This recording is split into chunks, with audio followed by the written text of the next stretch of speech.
예, 제58차 최고위원회 속개미 제5차 최고위원 중진위원 연석회의를 시작하겠습니다. 손학규 대표님께서 개회 선언하시겠습니다.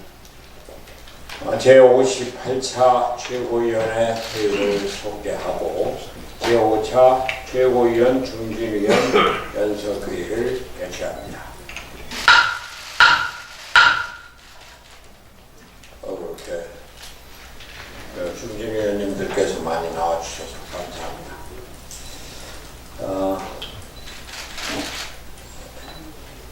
제가 전국 각지를 돌고 있는 선다방을 통해서 지난 일요일 안동을 포함해서 어제 대전 행사까지 그동안 8개 지역에서 전체적으로 약 한 2,000명 이상의 국민 여러분께 차를 대접하면서 연동형 비례대표제로 또 선거제도 개혁을 하는 데 대해서 설명을 드리고 지지를 호소했습니다. 국민 여러분의 성원에 깊이 감사를 드립니다. 푸드트럭을 손다방은 24일 충북 청주 행사 이후에도 전국 각지를 돌면서 계속 진행될 예정입니다. 더불어민주당이 그제 의원총회에서 선거제 개혁안에 대한 당론을 전달했습니다. 연동형 비례대표제를 도입하고 의원 정수는 300명으로 유지하되 지역구 의원 200명, 비례대표 의원 100명으로 한다는 내용입니다.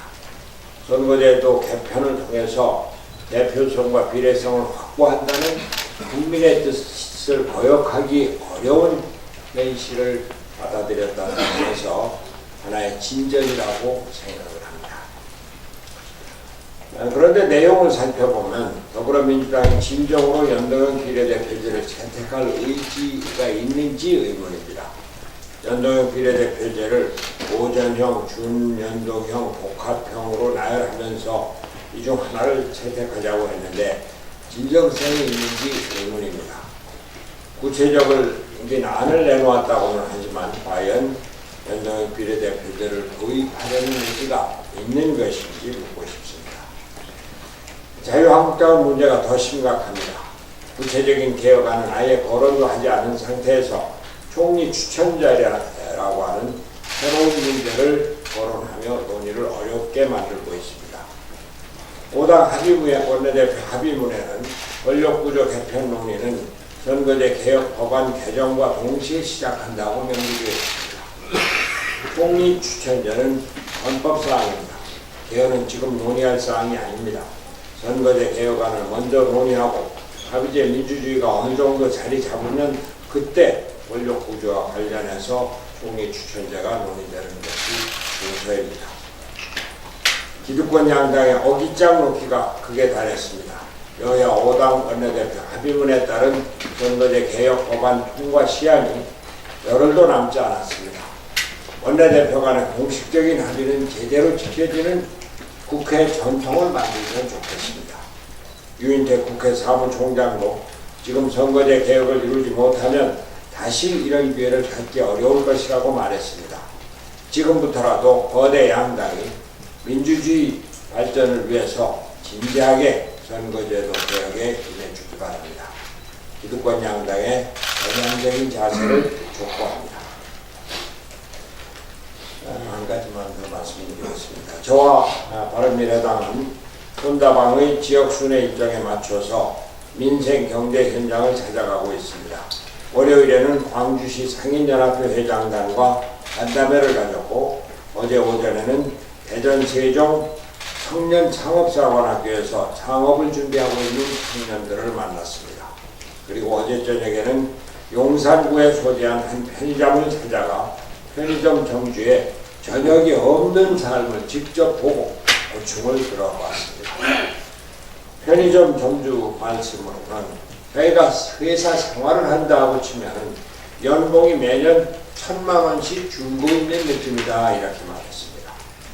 결혼한 지 얼마 되지 않았는데 아내와 교대로 일을 하고 있다고 말하면서 외식이나 극장에 가는 것이 얼마나 되느냐 그랬더니 글쎄 한 달에 한 번 될까요? 이렇게 대답을 했습니다. 정주와 가족의 저녁이 없는 삶이 반복되고 있습니다. 밤에는 알바생을 쓰고 있는데 알바생은 일주일에 14시간 이상은 일시키지 않는다고 합니다. 주휴수당 제도 때문인 것 같습니다. 학생들 중에는 다른 편의점에도 나가는 경우가 꽤 많은 것 같다고 말했습니다. 최저임금제, 노동시간 단축, 주휴수당제 폐해와 문제점을 그대로 볼 수가 있었습니다. 민생 경제 현장을 방문할 때마다 국민 여러분의 절박한 목소리를 가슴 깊이 느끼고 있습니다. 시장 상에는 침체된 경기를 몸으로 느낀다며 한숨만 쉬고 있었습니다.